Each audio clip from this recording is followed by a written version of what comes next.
आज हम इस विषय पे बात करेंगे कि अगर जो अप्सरा की साधना करने वाले साधक होते हैं, उनका ये कहना रहता है कि गुरुजी साधना तो अप्सरा की कर रहे होते हैं और उटपटांग तरह के हमारे साथ में अनुभव होते हैं, या फिर स्वप्न दोष या गलत प्रकार के अनुभव आते हैं, या बुरी शक्तियाँ जो है वो पीछे लग जाती हैं अथवा बुरी शक्तियाँ सिद्ध हो जाती हैं।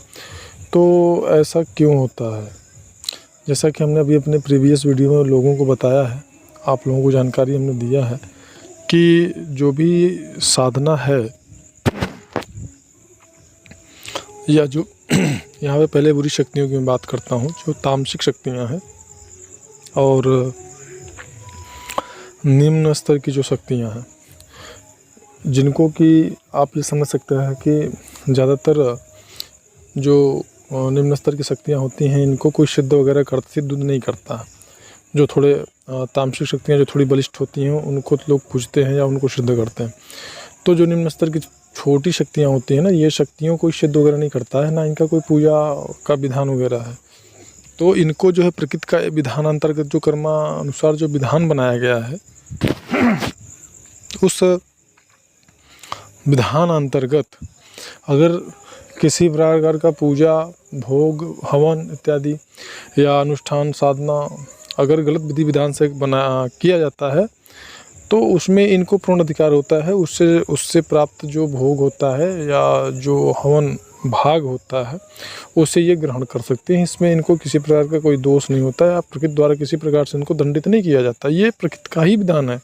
तो जब साधक गलत प्रकार से साधना करता है, जो कि साधना जो है वो रात्रिकालीन रहती है ज़्यादातर, और रात्रिकालीन साधना में क्या होता है, रात्रिकाल जो है वो तामसिक शक्तियों का भी वेला होता है, तामसिक शक्तियों का भी काल होता है। अब उसी दशा में अगर आप गलत प्रकार से साधना करते हैं, मान लीजिए गलत मंत्र का उच्चारण करते हैं। बहुत सारे साधक ऐसे भी हैं जिन्होंने हमसे बात किया और उन्होंने बताया कि हमको इस प्रकार की क्रियाएँ हो रही हैं, उटपटांग जो है शक्तियाँ सिद्ध हो रही हैं। तो उनको भी मैंने बताया, पूछा कि भाई आप किस मंत्र का जाप करते हैं, किस प्रकार से करते हैं, उन्होंने बताया। तो ज़्यादातर मैंने जो पाया कि लोग गलत उच्चारण भी करते हैं मंत्रों का,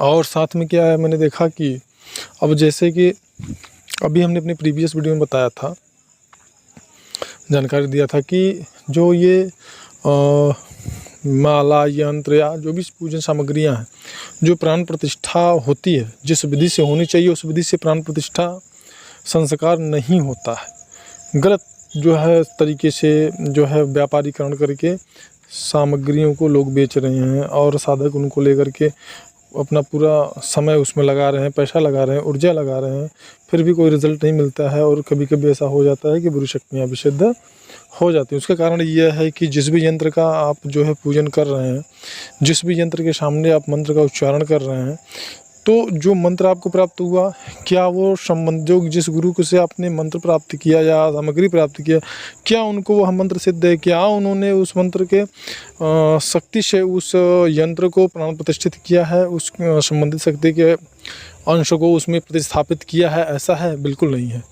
तो ऐसी दशा में क्या होगा, ना तो वो यंत्र प्राण प्रतिष्ठित है और ना ही वह मंत्र जो है आपको सिद्ध गुरु से प्राप्त हुआ है, जो कि जिसने कि उस मंत्र को सिद्ध किया हो।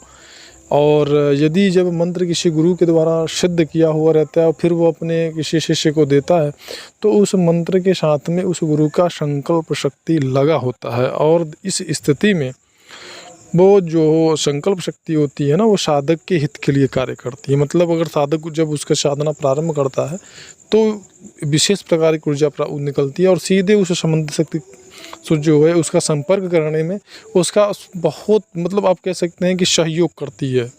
जैसे कि छोटे बालों को उंगली पकड़ के चलाना सिखाता है ना, उनके गार्जियन सिखाते हैं ना, उसी प्रकार से ये जो ऊर्जा होती है मंत्र की, वो डिसबैलेंस, असंतुलित नहीं होती है, गलत दिशा में नहीं जाती। और जबकि आप ऐसे ही किसी व्यापारी से अगर मंत्र ले लेते हैं, यंत्र ले लेते हैं, तो फिर जाहिर सी बात है कि आपका जो भोग है, हवन से उत्पन्न जो हवन भाग है, वो सब बुरी शक्तियाँ ही उनको ग्रहण कर लेती हैं। और जब नियमित रूप से उनको आप 21 दिन, 11 दिन, 41 दिन, 91 दिन ये हवन भाग और ये भोग देते रहते हैं, तो फिर वो शक्तियाँ स्वयं सिद्ध हो जाती हैं। वो अनजाने में आप आपकी गलती से वो शुद्ध हो जाती हैं और फिर आपकी ज़िंदगी को नरकमय बना देती हैं, क्योंकि ना तो उस यंत्र में संबंधित शक्ति का अंश प्रतिस्थापित है और ना उस मंत्र सिद्ध किए हुए गुरु से वो मंत्र ही आपको प्राप्त है। सभी मंत्रों में असीमित शक्तियाँ हैं, लेकिन आपकी योग्यता के अनुसार ही तो वो मंत्र काम करेंगे ना आपके लिए। मुख्य रूप से अगर आपको पिस्टल दिया जाए, पिस्टल चलाने की सामर्थ्य क्षमता नहीं है, तो इसका मतलब ये तो नहीं कि पिस्टल बेकार होता है। वो तो आत्मसुरक्षा के लिए बहुत ही अच्छी चीज़ है भाई, अपने आत्मसुरक्षा के लिए आदमी रखता है, लेकिन जब चलाना नहीं आता है तो आपके लिए उसकी वैल्यू कुछ भी नहीं है। उसी प्रकार से मंत्र में तो बहुत शक्ति है, पर आपने किस प्रकार से उसका आपको उच्चारण करना है, किसके द्वारा वो प्राप्त है आपको, ये बहुत सारी चीज़ें हैं। आपका जो लक्ष्य है क्या है, किस विधि से आप उसका उच्चारण कर रहे हैं, साधना कर रहे हैं, तमाम चीज़ें होती हैं।